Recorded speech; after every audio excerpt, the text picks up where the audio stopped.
Imagine commanding creatures that entire fleets fear. Jade Parker does exactly that. After surviving certain death, she now walks with Vorgath guardians through hostile markets. But how?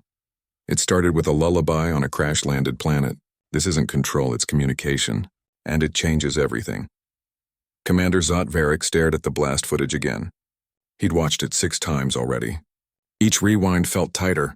The thermal bloom of the station's collapse still scorched the screen, bright enough to sear retinas even through the viewport filters. The Galactic Union's facial recognition suite ran its final diagnostic across the feed. Final casualties. All personnel confirmed terminated. 100% loss. Standard procedure. Predictable outcome. Clean data. Then the anomaly kicked in. A 99.8% match on a thermal silhouette, already half a kilometer from the blast radius. Identification: Jade Parker, human civilian surveyor. Zot's jaw went rigid. The system's confidence level glowed a hard, insistent blue. No error flags. No signal degradation. The readout didn't waver. It just stated the impossible like it was reviewing cargo manifests. Union doctrine is explicit on station-grade detonations. Nothing survives. Not shielded troops, not reinforced droids, certainly not organics. The blast type used on Outpost Gamma 7 was genocidal by design, intended to erase all biological traces. No DNA, no neural echoes, no residual heat signatures. Yet the system insisted. Parker Jade, status mobile. Zot's throat went dry. This wasn't a glitch. Glitches flicker. They show variance. This was a solid, unbroken data stream, cold and logical as a blade. His mind ran tactical protocols, searching for a hole in the report, a flaw in the scan. There wasn't one. His disbelief curdled into something sharper, something colder. Dread, quiet, and professional settled behind his sternum. The implications unfolded in his head like a threat assessment schematic. If the recognition suite was right, and it had never been wrong, then Union understanding of survival thresholds was obsolete. Their casualty models, their weapon yields, their entire framework of biological limitation, it was all suddenly suspect. This one human, walking calmly away from annihilation, undermined centuries of military science. He zoomed in on the signature. The heat outline showed no panic, no stumble, just steady movement away from the inferno. The footage didn't lie, but it showed something that by every law of physics and warfare should not exist. A paradox wearing human skin, a walking refutation of galactic-scale force. Zot leaned back from the console. The bridge hummed around him, indifferent. His officers worked their stations, unaware of the fracture in reality he was witnessing. He tapped a command, locking the file. Classification: Omega-level anomaly. The system accepted it without comment. Resolution was clear, stark, and unacceptable. Jade Parker lived, and that simple fact was about to become a very large problem. The market on Nexus 9 did not evacuate. It imploded. Stalls shuddered as civilians broke formation, pulling back from the central concourse in a wave of controlled panic. They knew the sight. 2 Vorgath flanking a single human woman. Standard protocol was to scatter, to create distance, to wait for security. They executed it perfectly. Jade Parker walked through the vacuum they left behind. Her pace was even, unhurried. The Vorgath matched her stride, their massive forms moving with a fluid silence that defied their size. Their heads did not swivel to track threats. Their claws remained retracted. Their focus was singular, absolute. They watched the space around her, not the crowd. It was a protective formation, not a hunting one. She stopped at a meat vendor's stall. The seller's hand rested on a charged pulse disruptor under his counter. His eyes flicked between the woman and the predators. Jade ordered a cut of rebellion mammoth steak. She spoke in a calm, transactionary tone. One of the Vorgath shifted its weight, a subtle movement that placed its bulk between her and a narrow alleyway. No command was given. No signal visible to the watching security detail. The coordination was seamless, instinctual. A dance without a conductor. Market security held their perimeter. Their rifles remained slung, but their hands were not idle. Fingers rested near triggers. Helmet comms buzzed with low, tense updates. They had been trained for Vorgath encounters. The doctrine was clear. Maximum suppression, immediate escalation, no quarter given. The creatures were engines of violence, incapable of restraint. Yet these 2 exhibited nothing but vigilant calm. They were guarding her. The contradiction was a live wire in every trooper's mind. The lead officer signaled a slow advance. 4 troopers began closing the circle, moving in from different vectors, standard containment procedure. The Vorgath noted them. Their heads turned almost in unison, a slow, deliberate tracking of the new movement. They did not growl. They did not tense. They simply registered the threat and adjusted their positions, shielding Jade more completely. Their intelligence was evident, their purpose undeniable. This was not the mindless aggression from the training sims. Jade accepted her package, nodding her thanks to the wide-eyed vendor. She turned, seemingly unaware of the tightening security cordon. The Vorgath moved with her, their movements a mirror of her calm. The lead security officer froze his team with a sharp hand signal. He was watching their eyes. There was no rage there, no predatory gleam, only a sharp, calculating awareness. They were assessing the situation, not reacting to it. The Union's propaganda reels played in his head. Endless footage of Vorgath tearing through settlements uncontrollable, driven by pure instinct to kill. This was not that. This was something else entirely, something the Union's tactical manuals had no category for. The creatures were not subdued. They were not controlled by force or technology. They were cooperating. The realization was colder than fear. It was doctrinal heresy. He lowered his weapon. The standoff was over. He had no protocol for this. The Vorgath responded to the de-escalation instantly, their attention shifting back to the broader environment. The message was clear. They were not the instigators. They were the response. Their behavior was conditional. It was based on perceived intent, on the assessment of threat. They were, for lack of a better term, reasoning. The unit fell back. They watched the trio move down the concourse, the crowd parting before them. The silence on the comms was absolute. There was nothing to report that would fit the forms. The Union's entire understanding of interspecies dynamics was built on a foundation of force and fear. This was neither. This was trust. And that was a variable for which they had no countermeasure. Protocol 7 activated. Standard Union response to uncontained predator threat. 6 armored officers formed the cordon, their disruptors humming at maximum charge. The air around their weapons shimmered with suppressed energy, tuned to overload nervous systems. They advanced in textbook formation, each step measured, their armor plating reflecting the market's harsh overhead lights. This was the approved method. Overwhelming force applied with surgical precision. Jade Parker did not raise her hands. She did not run. She turned her head slightly toward the larger Vorgath, a movement so subtle it barely registered on the security feeds. Her eyes met its own. Then she nodded. Once that was the only signal. The only command. The Vorgath called Rex moved. It was not a charge. It was a calculation. Its mass shifted forward with explosive grace, closing the distance to the lead security transport in 2 strides. Claws extended not to rend metal, but to strike specific points on the vehicle's chassis. A sharp crack echoed as the transport's propulsion grid shorted out. The vehicle dropped, its anti-grav systems sputtering into silence. It was a disabling move, not a destructive one. The officers inside were trapped, not dead.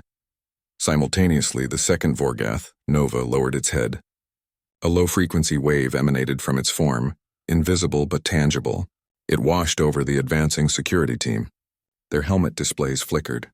Their balance wavered. One officer stumbled, catching himself on a market stall. The effect was a profound disorientation, a neural static that disrupted aim and coordination without causing neural damage. No permanent harm. No loss of life. The disruptors in their hands suddenly felt clumsy, useless. The 2 predators worked in flawless tandem. There were no vocalizations, no roars, no snarls. Their coordination was silent, instantaneous, a product of shared awareness rather than communicated instruction. They moved around Jade, a living barrier that adapted to the security team's every adjustment. When an officer tried to flank, one Vorgath shifted to block. When another raised his weapon, a disorientation pulse made his aim falter. It was a dance of pure reaction, each movement a counter to the Union's rigid playbook. Jade herself remained still at the center. Her calm was the most unsettling part. She watched the containment effort fail around her with an air of passive observation, as if this were a drill she had run countless times before. There was no fear in her posture, no tension in her hands. She simply waited for the protocol to exhaust itself. The security team's commander barked a retreat order. His voice crackled with static over the comms, strained with disbelief. His officers fell back, their formation broken. They regrouped at a safer distance. Weapons still raised, but with no clear target. They looked at each other, then at the unmoving human and her guardians. Their training offered no solutions for this. Protocol 7 was designed to subdue or eliminate. It had no contingency for a demonstration. The Vorgath settled back into their protective stances. The disorientation field ceased. The market was silent except for the dying hum of the disabled transport. The standoff was over. The security team had not been defeated by superior firepower. They had been rendered irrelevant by a form of coordination their doctrine refused to acknowledge. This was not an attack. It was a statement. A live fire exercise in interspecies partnership, and the Union had just failed the test. Their procedures were not just ineffective, they were obsolete. The escape pod hit Vorga Prime's atmosphere like a brick. No controlled descent. No stabilizers. Just a ballistic arc ending in a scar of torn metal and scorched earth. The impact punched the air from Jade's lungs. Static screamed from the ruined console. A damage schematic flashed once on the main screen. A web of red lines and catastrophic failure warnings before it died.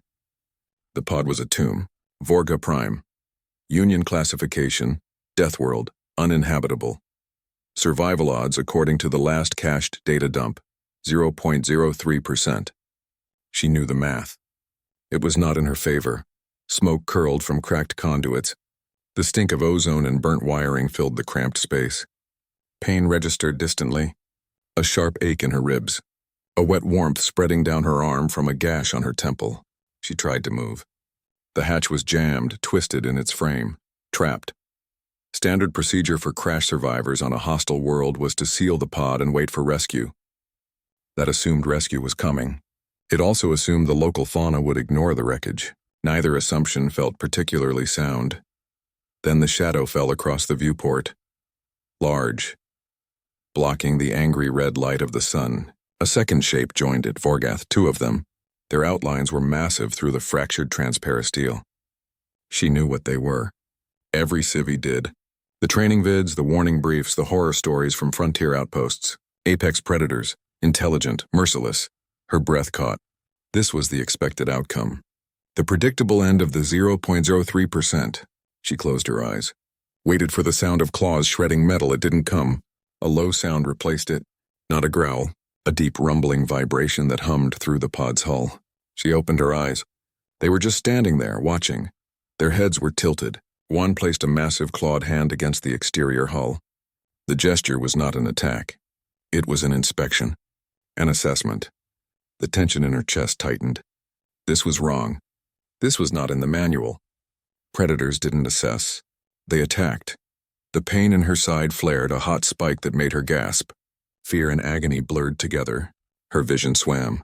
A memory surfaced sharp and clear amidst the chaos. Not a weapon schematic, not an escape plan, a song. Her mother's voice, soft in the dark, during the terrible electric storms that used to lash the outer platforms.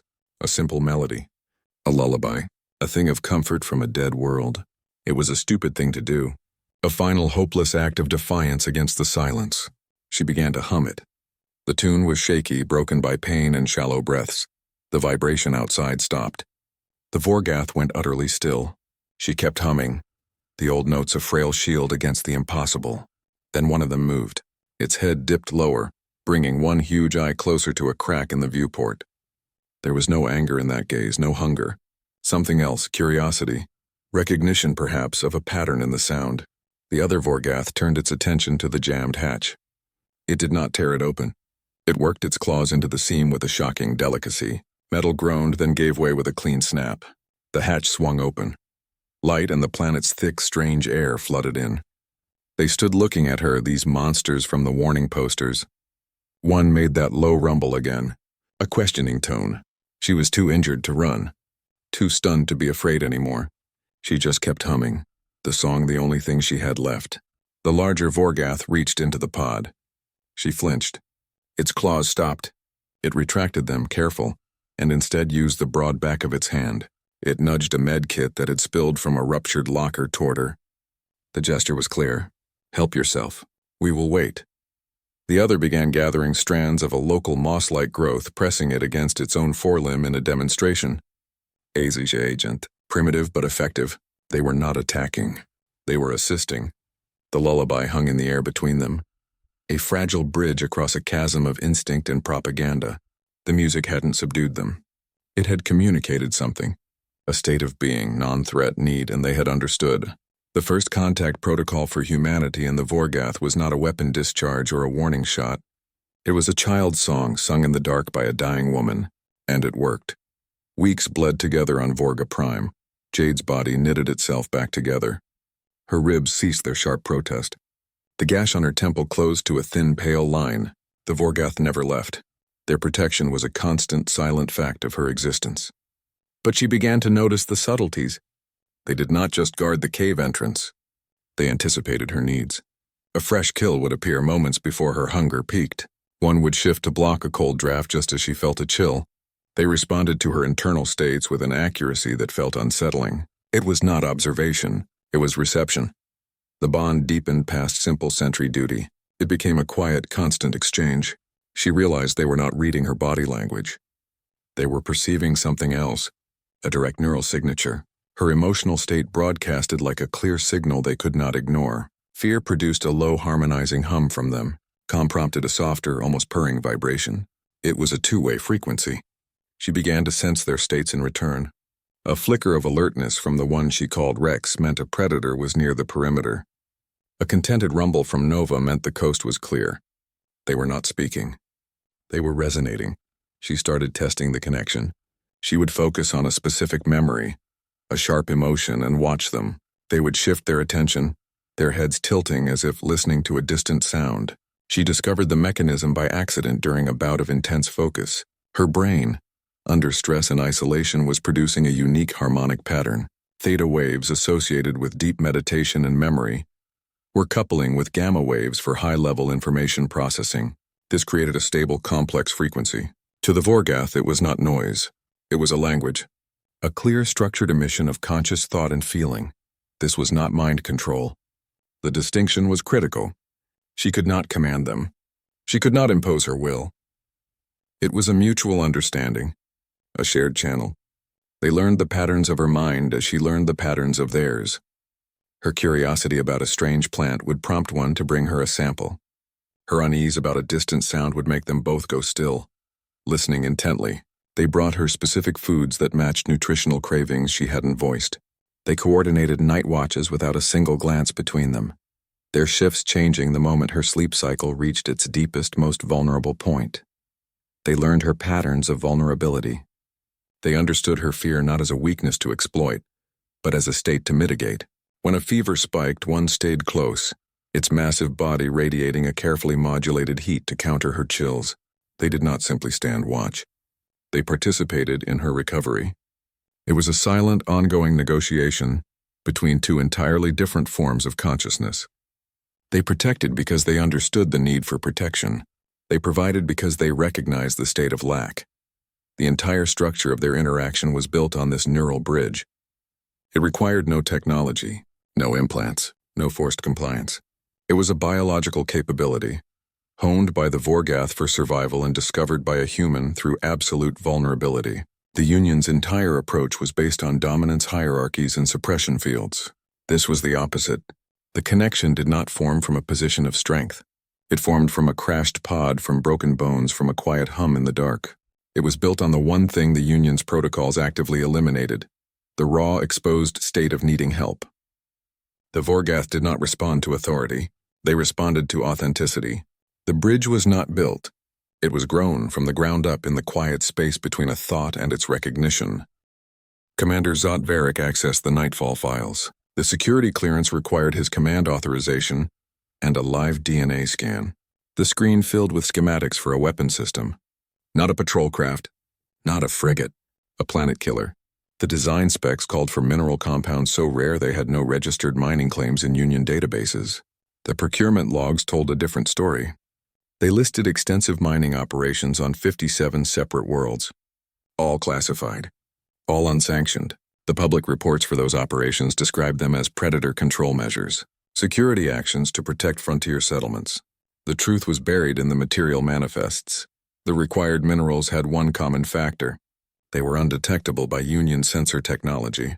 Their energy signatures were too faint, too masked by planetary background radiation. Standard scans missed them completely, but the Vorgath did not. Their neural patterns acted as a natural detection system. They were drawn to the minerals, used them in their own biological processes. The Union's entire classification of Vorga Prime and similar worlds as death zones was not a safety designation. It was a resource claim, a way to secure mining rights without questions.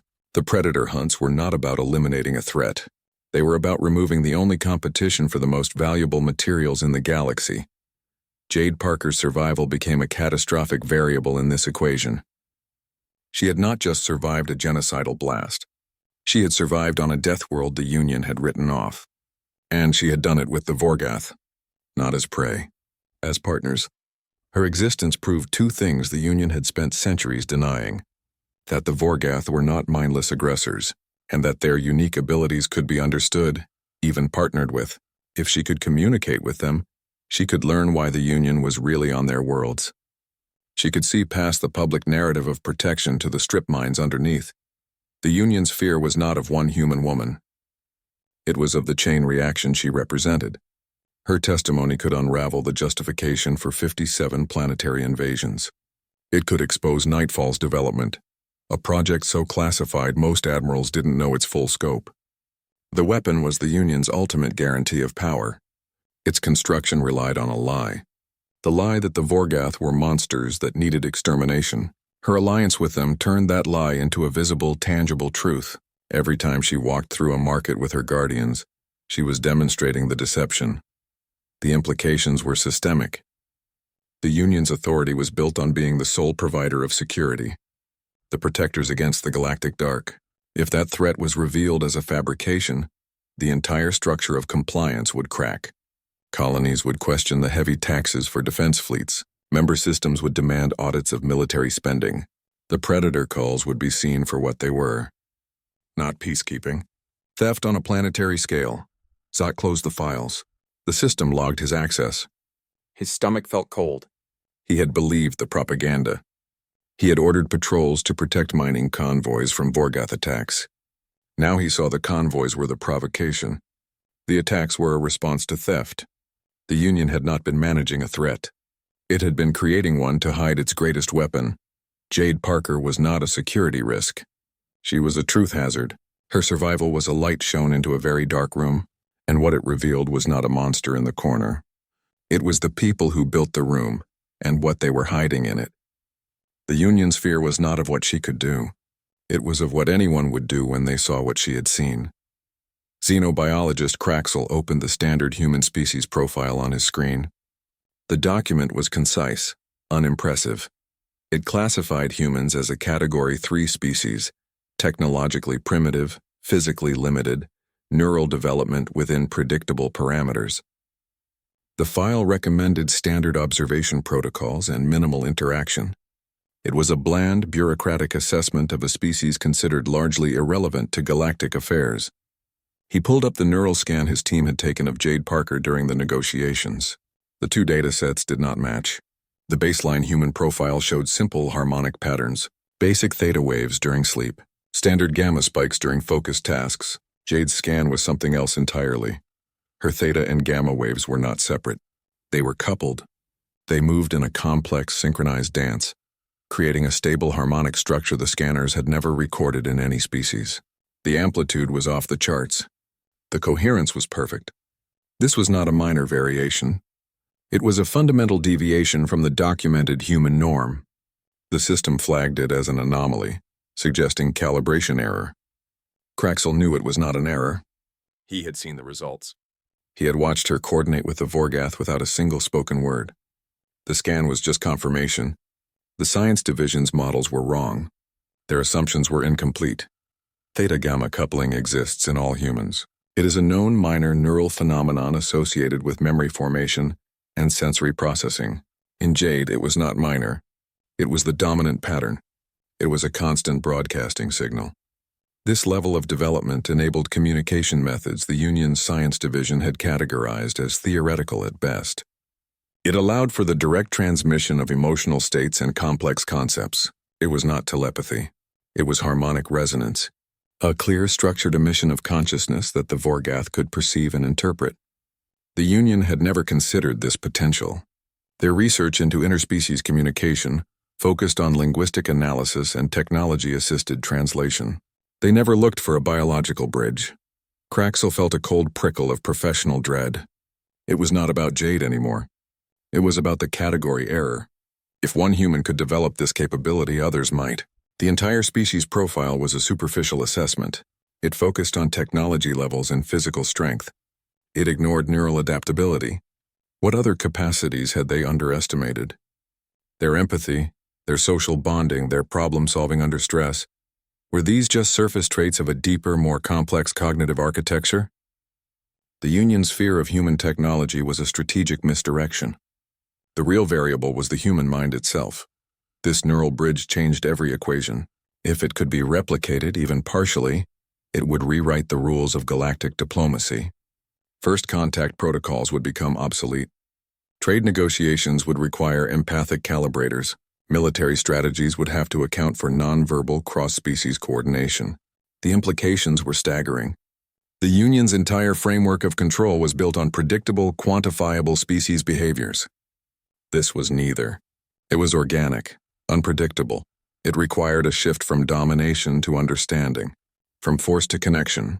Craxel closed the files. The screen went dark, reflecting his own concerned expression. The resolution was clear and unsettling. Human brains were not primitive. They were underexplored. They contained latent potential for connection that the Union's rigid science had failed to imagine. The strength of humanity was not in their weapons or their ships. It was in their neural pathways, in their ability to sync with other minds. Jade Parker was not an anomaly. She was a preview, a demonstration of a capability that had been there all along, waiting for the right conditions to express itself. The galaxy had been watching for the wrong kind of threat. They should have been listening. The broadcast began on every open channel. Jade Parker's face filled public view screens across 57 systems. Scrambling the Union's jamming protocols took her less than a minute. She started with the footage. The station blast, the thermal bloom, the ghostly silhouette walking away, her own survival certified by Union systems. It was an undeniable fact, a recorded impossibility. She let it play on a loop in the corner of the screen, a constant reminder that their reality was flawed. Then she began to speak. Her voice was calm, flat, no emotion, just information. She described the Vorgath's true nature, not as monsters, but as territorial guardians. She detailed the Union's response to them, not as defense, but as provocation. She explained the neural connection, not as control, but as communication. It was a clinical dismantling of a century of propaganda. She presented it all as simple fact. The contrast with the official Union narrative was stark. Then she released the data packs. Mining operation logs, weapon schematics labeled Nightfall, procurement orders for mineral compounds found only on protected worlds. The evidence was raw, unedited. It scrolled on the screen next to her. Quantities, locations, dates. It showed a pattern of systematic deception. The predator culls were cover for resource extraction. The security actions were theft on a planetary scale. The broadcast was not an accusation. It was an audit. Union command channels erupted into chaos. The scramble was immediate. Admirals barked orders to kill the transmission. Technicians reported back failure. The signal was packet burst across too many civilian arrays. It was designed to be uncontainable. Leadership's response was pure panic, thinly veiled as procedural action.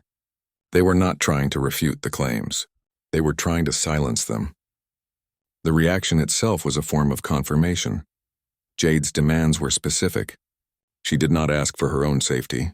She demanded accountability for the 57 worlds. She called for a full disclosure of the Nightfall Project's scope and purpose. She insisted on protected status for Vorgath territories. Her tone never rose.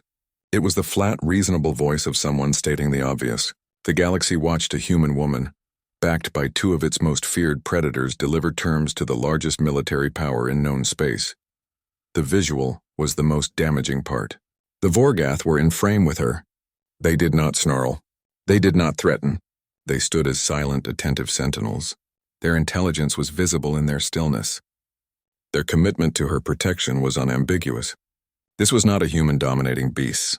It was a partnership, a cross-species alliance built on mutual respect. It contradicted every training vid, every news report, every official briefing ever released. The resolution was not immediate, but it was inevitable. The transmission could not be recalled. The evidence could not be unseen. Jade Parker, the impossible survivor, had become something far more dangerous. A catalyst. Her broadcast was not a plea for help. It was a declaration of truth, and that truth began to move through the galaxy's systems like a virus, infecting the very structure of Union authority. One woman, one truth, and two monsters had just rewritten the rules of engagement. The call for reform was no longer a whisper in a council chamber. It was a signal blast across the stars. The first formal protest arrived from the Cygnus Consortium. Their transmission was not a request. It was a demand. They wanted a full accounting of all Union mining operations within their protectorate zones. Their tone was not hostile. It was cold, precise. They cited specific mineral extraction levels that did not match public production reports. The discrepancy was exact. It matched the numbers from Jade's broadcast. They were not asking for clarification. They were presenting evidence. 2 more planetary governments followed within the hour. The Tantalus Cluster and the Lyran Freehold. Both were previously staunch Union allies. Their messages echoed the same theme. They wanted to know why their systems were listed as sources for Nightfall components. They demanded to see the threat assessments that justified the predator calls on their frontier worlds. Their loyalty was not broken. It was suspended. The evidence Jade provided was too specific to ignore. It created a sudden uneasy alliance between powers that normally competed. Their shared concern was not safety. It was sovereignty. The Union's public narrative began to fracture under the weight of simple questions. The propaganda vids showed Vorgath as mindless destroyers. Jade's broadcast showed them as intelligent protectors. The contrast was undeniable. Civilians who had lived in fear for generations now saw the creatures standing calmly beside a human. They saw the careful coordination, the lack of aggression. The Union's justification for decades of military action was evaporating. The fear they had cultivated was turning back on them. The science division had no answers. Researchers like Kraxel were ordered to debunk the neural connection theory. They could not. The scans were clear. The harmonic patterns were real. They had no model to explain how a human brain could produce such a stable, complex signal, or how the Vorgath could receive it. Their attempts to replicate the effect in labs failed completely. The official stance was that the data was fraudulent. The scientists knew it was not. Their silence on the matter was more damning than any admission. Military command channels were flooded with contingency reports. Admirals reviewed fleet readiness across contested sectors. The concern was not an external invasion. It was internal dissolution. If the core systems began to question Union authority, the entire military structure would become unstable. Garrisons might refuse orders. Patrols might stand down. The truth was a virus, and it was spreading faster than any counter-narrative. A widespread rebellion was no longer a theoretical risk. It was a tactical probability. The Union's monopoly on power had always relied on a simple equation. They provided security against a common threat. Remove the threat and the need for their protection vanished. Jade's truth did not just remove the threat. It revealed the security force as the instigator. The foundation of their control was not just cracking. It was turning to dust. The fear of Vorgath was replaced by distrust of the Union. This shift in perception was more dangerous than any fleet engagement. The resolution was not a battle.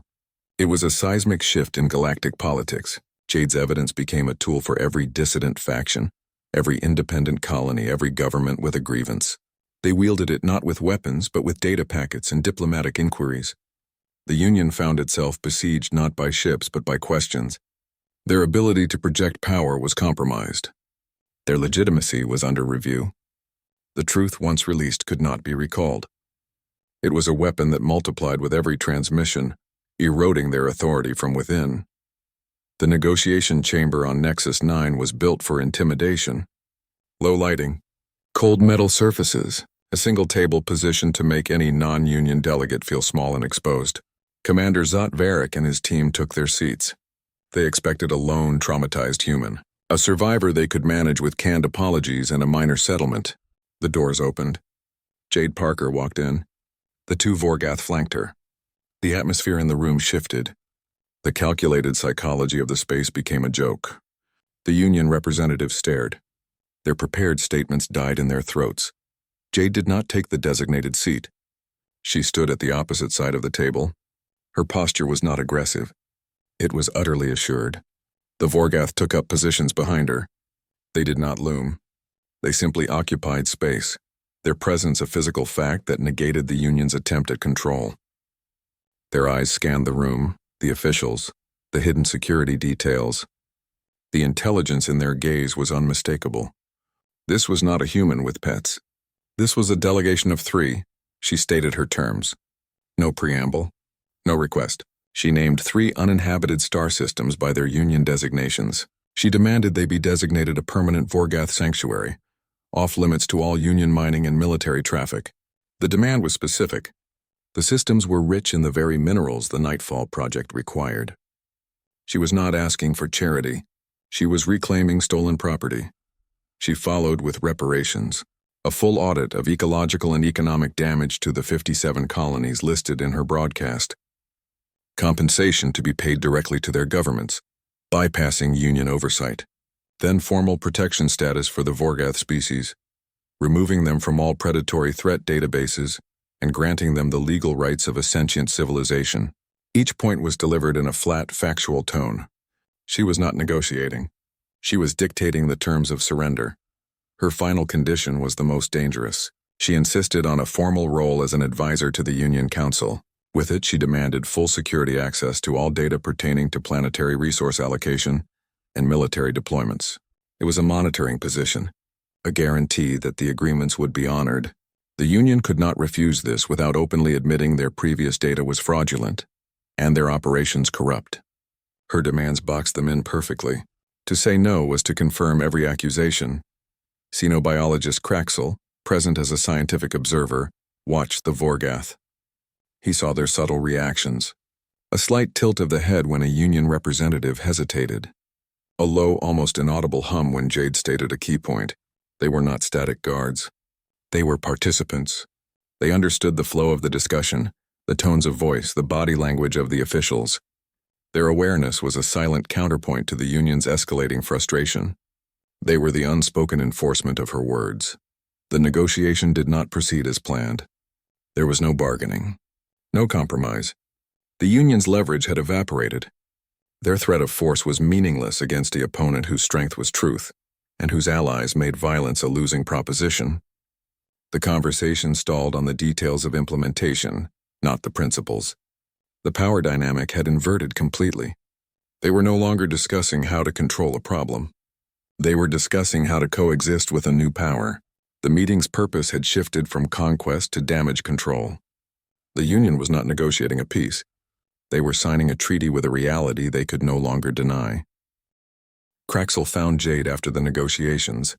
The science division had questions. Their models were broken. He approached her with a data pad full of schematics. Suppression fields, neural dampeners, frequency jammers. The Union's entire toolkit for predator management. He showed her the diagrams. His assumption was clear. Control required technology, or overwhelming force. There was no third option in their manuals. She looked at the schematics.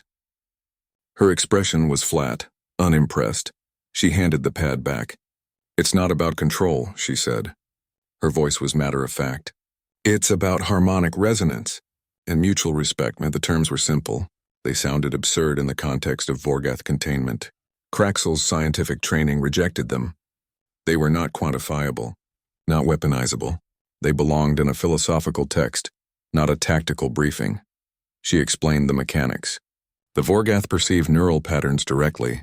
They don't see a mind. They see its signature, its unique frequency. Human brains under specific conditions produce a strong theta-gamma coupling, a harmonic pattern. It is a natural byproduct of deep focus, of acute emotional states, of certain meditative practices. For the Vorgath, this pattern is not noise. It is a clear signal, a structured emission of consciousness they can interpret. They respond to its oscillations, its stability, its emotional content. She stressed a critical point. This is not a weapon. It cannot be forced. Her connection formed through genuine emotional states. Fear, pain, trust. The resonance requires authenticity. A suppressed field or a frequency jammer would only block the signal. It could not replicate the connection. You cannot fake the harmonic pattern of trust. You either feel it or you do not. The Union's entire approach was based on fabrication. On forcing outcomes. This was about allowing them. Kraxel's mind raced. He saw the flaw in Union science immediately. They had studied the Vorgath as a physical threat. They cataloged claw-length, bite force, pack behavior. They never considered them as neural entities. They never looked for communication in the space between thoughts. Their scanners were designed to detect life signs, not consciousness patterns. They missed the entire mechanism because they weren't looking for it. Their bias toward technological solutions blinded them to biological possibilities. The implications unfolded in his head like a catastrophic system failure. If communication could be built on empathy instead of technology, then the Union's entire diplomatic framework was obsolete. First contact protocols, trade agreements, conflict resolution, all of it assumed a technological or linguistic interface. This suggested a deeper, more fundamental layer of interaction, one that bypassed language altogether, one that required a level of mutual understanding their current systems actively prevented. He thought of the failed lab experiments, the attempts to replicate the effect with machines. They had tried to build a bridge with wires and circuits. They never considered the bridge was made of something else entirely, something their instruments could not measure. The failure was not in the execution. It was in the premise. The resolution was a quiet professional humiliation. True communication does not require a universal translator or a complex algorithm. It requires empathy, a willingness to be vulnerable, to send a clear signal and wait for a response. The most advanced technology in the galaxy was useless here. The key was a human brain, a lullaby, and the courage to be understood. The Union had spent centuries building walls. Jade had shown them a door, and the key was not in their armory. It was in their ability to feel. The docking bay on the Union flagship was a study in controlled force. Armored teams held positions along the gantries, their weapons not precisely aimed but clearly ready. The atmosphere was thick with protocol and silent threat assessment. Commander Zotveric stood with his delegation, the airlock cycling behind them. The meeting was supposed to happen here in the bay, standard procedure for non-Union entities, especially those classified as extreme danger organisms. The Vorgath were to be contained, scanned, and disarmed before any discussion. The rules were clear, etched into every security manual for the last 100 years. Jade Parker stepped through the opening door. The two Vorgath moved with her, their massive forms filling the space. They did not stop at the designated containment zone. They kept walking, matching her pace toward the inner hatch that led to the command decks. A security officer stepped forward, his gloved hand raised. The predators must remain in the bay for decontamination and assessment, he stated, his voice firm through his helmet modulator. The rigid protocol was his shield. Jade did not break stride. "They stay with me," she said. Her tone was not argumentative. It was a simple declaration of fact. She looked at the officer, then passed him to Zotveric. "They are my advisors. My protection. We enter together or this meeting ends now." The statement hung in the air. It was a direct challenge to the Union's foundational security doctrine. The assumption of control was being publicly rejected. The Vorgath themselves were a study in calm vigilance. They did not react to the raised weapons or the tense postures of the security teams. Their heads were up, senses alert, but there was no aggression in their posture. Their attention was focused on the potential threats arrayed around them, the soldiers, the weapon mounts, the closed hatches. They were not nervous. They were assessing. They recognized the Union personnel not as hosts, but as a field of possible dangers to be managed. Xenobiologist Kraxel watched from the edge of the delegation. His scientific curiosity warred with a deep personal fear. He noted the subtle communication between the Vorgath. A flick of an ear, a shift in weight distribution. They were coordinating their coverage of Jade without a single sound. Their intelligence was a palpable force in the room. He understood their perception immediately. They saw the Union not as allies to be trusted, but as a threat to be monitored. Their loyalty was to her, and their behavior was a direct result of that bond. The standoff stretched. Security teams awaited the order to enforce compliance. Their fingers rested near triggers, but their confidence was seeping away.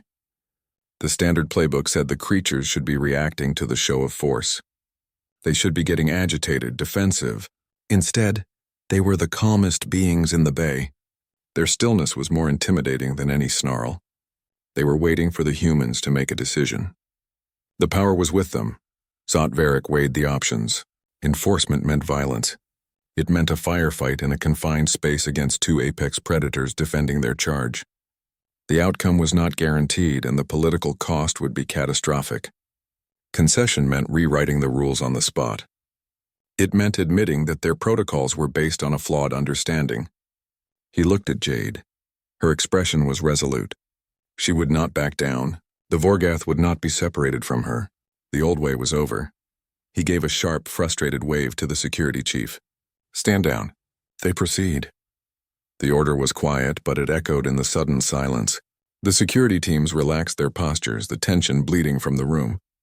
The inner hatch hissed open. Jade nodded once and walked through, her guardians flanking her perfectly. The Union had just accepted a new reality. Their rules no longer applied. The parameters of interaction had been permanently altered by a refusal to be separated. The demonstration was complete. Force had been neutralized by unity. The settlement passed through Union bureaucracy in 72 hours. Standard review for planetary designation takes 5 years. 3 uninhabited systems were transferred to Vorgath control. Protectorate status, full sovereignty. No Union ships permitted without express invitation. The paperwork was not filed. It was stamped. The process was not a negotiation. It was a compliance action. Reparations began immediately. Funds streamed into accounts for the 57 colonies listed in Jade's evidence. The transfers were automatic.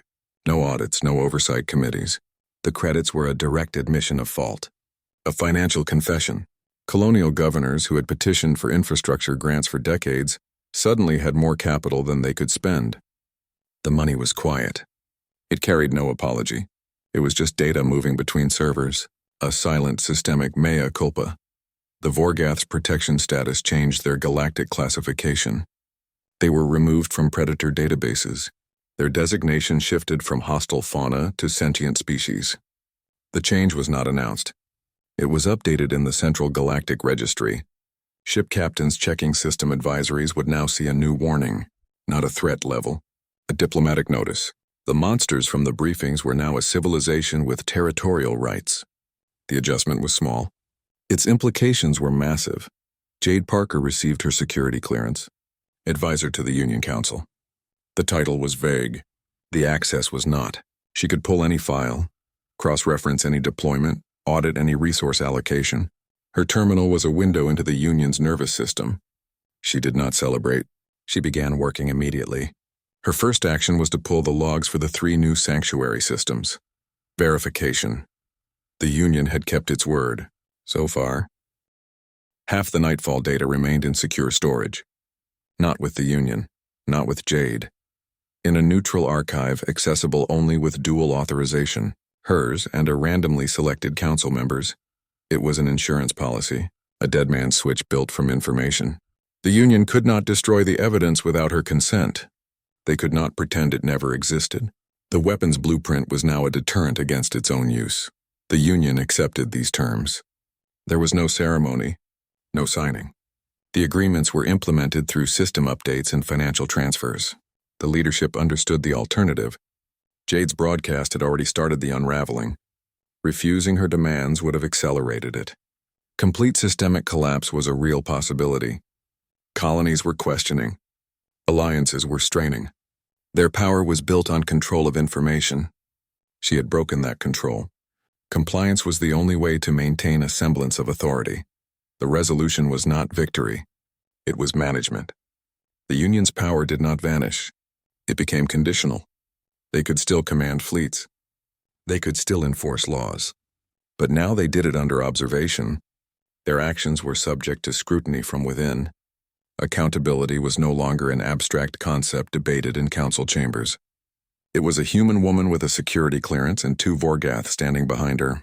The price of maintaining power was transparency. A cost they had avoided for centuries was now due. The balance had shifted, not through conquest but through consequence. Craxel submitted his final report under a black-level confidentiality seal. The standard Union species profiles filled the opening annex. Humans, Category 3. Technologically primitive, physically limited. A minor species of no strategic concern. The words looked naive now. Foolish. He had believed them once. The file on Jade Parker made a mockery of that assessment. Her cognitive functions operated outside every documented parameter. The evidence was not just in her survival. It was in her neural scans. Her brain exhibited an advanced harmonic structure. Theta-gamma coupling existed in baseline humans, but in her it was the dominant pattern. A stable, complex frequency that enabled communication methods the Union had considered impossible. This was not a minor anomaly. It was a fundamental capability, one their science division had completely missed. Their assessment protocols were designed to quantify technology levels and physical strength. They never measured for empathic resonance or neural adaptability. Their tools were blind to the very thing that made her dangerous. This neural connection suggested a higher order of cognitive function. It was not about processing speed or memory capacity. It was about connection, the ability to sync with another consciousness, to build understanding without language, to form alliances based on mutual perception, rather than negotiated terms. If one human could do this, others might. The entire species profile was a superficial scan. It ignored the depth of their potential. Their real strength was not in their ships. It was in their minds. This adaptability posed a direct threat to the Union's structure. Humans might integrate into galactic environments faster than any model predicted. Their empathy-based communication could reshape power dynamics entirely. Alliances could form outside Union oversight. Trade agreements could bypass standard channels. Conflict resolution could occur without diplomatic intervention. The entire framework of control relied on predictable, slow-moving systems. Humanity introduced a variable that moved at the speed of trust. The Union's failure was systemic. Their threat assessment protocols were designed to identify fleets and weapons. They had no category for a threat that built bridges instead of walls. They feared human technology. They should have feared human connection. Other survivors from fallen colonies might possess similar latent abilities. Isolated humans on frontier worlds could be forming bonds with species the Union had written off as threats. The galaxy might already be changing in ways their sensors could not detect. The implications were profound. A single human woman had forced the most powerful military in known space to the negotiation table. She did it not with a fleet but with 2 predators and a truth. Her strength was not in force projection. It was in adaptive reasoning, in the ability to turn a death sentence into an alliance, to see a monster and find a partner. The Union's power was hardware. Jade's power was software, and software was much harder to defend against. Craxel's conclusion was stark. Humanity's advantage was not technological advancement. It was cognitive flexibility. Their ability to adapt, to empathize, to connect on a neural level made them an unpredictable and potent force. The Union had spent centuries preparing for the wrong kind of war. They fortified their borders against invasion. They never considered an enemy that would rather make friends. The report ended with a single recommendation: reclassify humanity, not as a minor species, as a potential catalyst. Their strength lies not in what they build, but in what they understand. The balance of galactic power shifted without a single shot. It did not fracture. It reconfigured. For centuries, the Union maintained control through a simple formula: superior technology and cultivated fear. Their fleets were the largest. Their weapons were the most advanced. Their intelligence network ensured no rival could challenge them. Their authority was absolute because the alternative was chaos. Jade Parker introduced a third option: coexistence. Her actions proved empathy could dismantle military dominance. It was not a theory. It was a demonstrated fact. The Union's monopoly on force became irrelevant. Their advanced weaponry was designed to counter fleets and armies. It had no protocol for a single human and her allies. Their power relied on the assumption that all species operated on a hierarchy of dominance, that threats could be managed with greater threats. Jade's alliance with the Vorgath broke that assumption. They responded to trust, not intimidation. This changed the strategic calculus completely. A battleship could not negotiate. It could only destroy. Jade could build. Species once classified as existential threats were reevaluated. Colonial governments began reaching out to neighboring systems previously deemed hostile. They used Jade's broadcast as a blueprint. The evidence of Union deception created a shared grievance. Alliances formed outside Union oversight. Trade agreements were negotiated directly between planets. The central authority of the Union was bypassed. Their role as the sole mediator of galactic affairs diminished. They were no longer the gatekeepers of safety or commerce. The Union's policies came under intense scrutiny. Member worlds demanded justification for military deployments. They questioned resource allocation. They audited defense budgets. The blanket authority the Union had enjoyed for generations was revoked. Their every action was now subject to debate. The fear that had bound the galaxy together was replaced by a cautious curiosity. If the Vorgath were not monsters, what else had been misrepresented? The foundation of Union control was not just cracked. It was being dismantled piece by piece. Humanity gained a new form of respect. It was not born from military victory or technological achievement. It came from connection. Jade demonstrated a capability others had overlooked. The ability to understand, to form bonds across seemingly impossible divides. Human diplomats found themselves in sudden demand. Their approach was different. Less rigid, more adaptive. They were seen as potential bridges, not just another political entity. Their value was in their method, not their firepower. The rules of engagement were rewritten. Conflict resolution no longer defaulted to force. The demonstration on Nexus 9 became a case study. Security teams trained for suppression now trained for de-escalation. The goal was no longer victory. It was understanding. This shift was not universal. It was not immediate. But the precedent was set.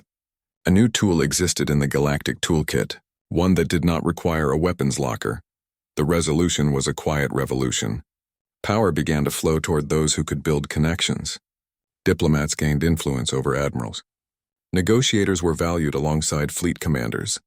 The ability to form an alliance became as strategically important as the ability to win a battle. The galaxy did not become peaceful. It became more complex. The old walls of fear were slowly replaced by fragile, growing bridges of mutual interest. The architecture of power was no longer about who could build the highest wall. It was about who could build the strongest bridge. The Union's initial assessment of humanity is a file anyone can access. The conclusions are clear. Technologically primitive. Physically limited. A species of minor strategic concern. Their metrics focused on engine output and armor density. They measured the wrong things. Humanity's advantage was not in their tools. It was in their minds. A capability their scanners were not designed to detect. Jade Parker's survival was the first clue. Her ability to connect with the Vorgath was the confirmation. The Union saw apex predators. She saw potential partners. This was not a diplomatic skill. It was a neural one. Her brain exhibited a unique harmonic structure. Theta waves, linked to memory and emotion, coupling with gamma waves for high-level processing. This created a stable frequency, a clear signal. To the Vorgath, it was not noise. It was a language of conscious thought and feeling. This connection enabled communication that bypassed language entirely. It transcended species barriers. It allowed for the formation of bonds based on mutual understanding, not negotiated terms. The Union's entire framework relied on dominance hierarchies. Their interactions were transactions of power. Humans, it turned out, operated on a different principle: trust. They built alliances through empathy, not intimidation. This method was invisible to standard threat assessment protocols. It was a strategic blind spot. This capacity allowed for alliances others considered impossible. The Vorgath were not tamed. They were understood. Their response was not to obedience, but to respect. The Union feared what humanity might build. Their ships, their weapons. They should have feared what humanity might become: a bridge, a translator between forms of life that should have remained enemies. Their strength was in making friends with the things others called monsters. The implications are profound. A fleet can be countered. A weapon can be disarmed. A connection is much harder to break. It multiplies, it adapts, it finds new avenues where force finds only resistance. The Union's power was hardware. It was finite, predictable. Humanity's power was software, organic, evolving. Their potential was not in their ability to conquer territory. It was in their capacity to understand the occupants, to see the value in what others dismissed as a threat. This neural adaptability suggests a far greater potential than any profile predicted. Humans might integrate into galactic society faster than any model accounts for. Their empathy could reshape diplomatic norms. Their ability to form cross-species bonds could create alliances outside any central authority. The rules are changing. The game is no longer about who has the biggest fleet. It is about who can build the strongest network of mutual interest. The resolution shifts the paradigm completely. Humanity's role in the galaxy is not to dominate, it is to mediate, to connect. Their value lies in their unique cognitive architecture, in the theta-gamma coupling that lets them sync with other consciousnesses, in the empathy that lets them see allies where others see enemies. The Union feared their technology. They should have studied their brains. The real advantage was never in the weapons they could build. It was in the friendships they could forge. Conquest is a temporary state. Understanding is permanent. Humanity's potential is not in ruling the galaxy. It is in comprehending it. The settlement included a clause most analysts overlooked. It granted Earth access to limited galactic communications. No fleet support. No advanced technology transfers. Just a basic data stream. The planet remained largely unaware of the politics consuming the core systems. Its governments focused on terrestrial issues. The conflict with the Union was a distant rumor, a footnote in obscure scientific reports. This ignorance was a form of protection. It was also a limitation. Jade Parker's success changed that calculation. Her ability to form an alliance with the Vorgath demonstrated a unique human capacity. It was not a skill the Union could easily replicate. It was a natural advantage. This opened a specific diplomatic niche. Human-predator relations, a field that did not exist a standard month ago. Earth suddenly held a form of soft power. It was not based on military strength. It was based on a proven ability to communicate where others failed. This positioned Earth as a potential center for interspecies communication research. The planet's isolation became an asset.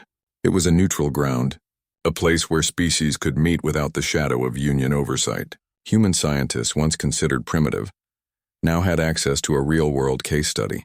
Jade's neural patterns, the Vorgath connection. It was a living laboratory for a new form of diplomacy. The research potential was significant. It could lead to new protocols for first contact, new methods for conflict resolution. Humans might begin mediating between hostile galactic factions. Their perceived neutrality was a key advantage. They were not a major power. They were not a direct threat.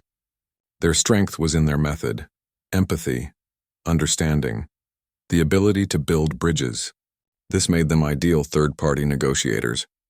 The Union had to accept this role. Their own credibility was too damaged. They needed a new entity to facilitate talks. Earth, with its unique success, was the logical choice. Jade's home planet became a symbol, not of power, of possibility. It represented a different path, one not based on force and fear. The galaxy began watching Earth with a new kind of interest. It was not the scrutiny given to a rival. It was the curiosity directed at an anomaly, a place where the impossible had been proven possible. This brought a quiet form of respect. It was not earned through victory in battle. It was earned through a demonstration of a better way. The Union's acceptance was not voluntary. It was a necessary concession. Including Earth in galactic affairs was the price of maintaining their own authority. They could not afford to have a free agent like Jade operating outside their framework. Bringing her planet into the fold was a method of control. It was also an admission. They recognized the value of the human approach. Their own methods had reached their limit. Humanity's place in the cosmos shifted in a fundamental way. They were no longer a peripheral species of minor concern. They became a pivotal player. Their influence was not measured in fleet size or territory. It was measured in their ability to connect, to understand, to mediate. This new role was fragile. It relied on continued success. It required trust from parties accustomed to betrayal. The resolution was a profound change in status. Earth was no longer just a planet. It was a concept, a proof of concept, that cooperation could be more powerful than conquest. The galaxy now had a new center for diplomacy, and it was a world that had only just learned it was not alone. The new Vorgath sanctuary was not a fortress. It was an ecosystem. Jade walked through its deep forests with her companions. The air was thick with scents the Union's sensors could not categorize. The ground was soft underfoot. The Vorgath moved with a different energy here. Their movements were not the guarded steps of creatures in hostile territory. They were the easy strides of beings on their own land. They owned the space. The Union's patrol routes still marked the system borders on the maps. Their ships still watched the outer lanes. But their presence was now an observation, not a threat. The nature of their control had been redefined. It was no longer absolute. The first delegation arrived within the week. Not a formal Union envoy, a small, skittish group from a fringe species the Union had labeled uncooperative. They requested a meeting. Their ship was a battered trader, not a warship. They did not ask for protection or trade. They asked for assistance. They were having trouble with a native species on their new colony. Standard Union protocol recommended eradication. They wanted to know if there was another way. Jade listened. Her Vorgath companions watched the aliens. Their assessment was silent, but their presence was a clear statement. The impossible was now an option. On the 3 protected worlds, the Vorgath thrived. Their numbers stabilized. Their behavior shifted. Without the constant pressure of Union patrols and mining incursions, their aggression levels dropped. They were not domesticated. They were secure. They no longer needed to be ready for a fight at any moment. Union scientists under strict new oversight were permitted to observe. Their initial reports were a mass of confusion. The creatures did not fit their old behavioral models. Their social structures were more complex. Their intelligence was broader. The monsters from the manuals were gone. In their place were allies with their own culture, their own rules. Jade spent hours with the science teams.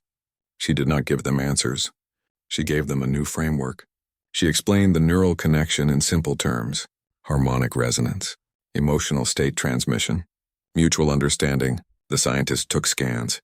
They ran simulations. Their old methods failed to capture the phenomenon. It required them to think in terms of empathy, not energy signatures. It was a fundamental shift in their approach, a move from control to comprehension. The galaxy was slowly learning a difficult lesson. Monsters were a label, not a fact.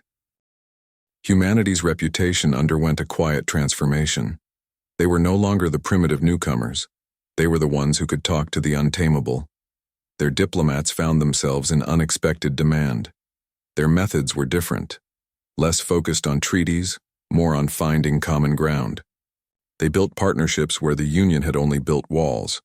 The rules of engagement had been rewritten, not by a council decree, by a demonstration. Everyone was adapting to a new set of possibilities.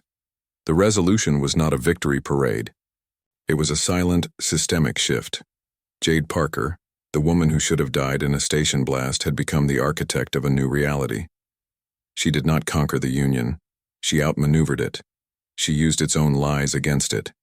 She proved that connection was a more powerful tool than coercion. The new galactic order was not built on fear. It was built on the fragile, growing trust between species that had been taught to see each other as enemies. The impossible survivor had not just saved herself. She had changed the game for everyone. The galaxy has a new fact to process. Humans form connections with predators others only fear. This is not a temporary alliance. It is a demonstrated capability. The Union's initial assessment was a profound miscalculation. They judged a species by its technology, not its potential for understanding. That error has been corrected. The memory of a human walking with Vorgath guardians will not fade from galactic consciousness. It represents a shift in what is possible. We will be watching Earth. Their next moves will define this new chapter. The interest is not casual, it is strategic.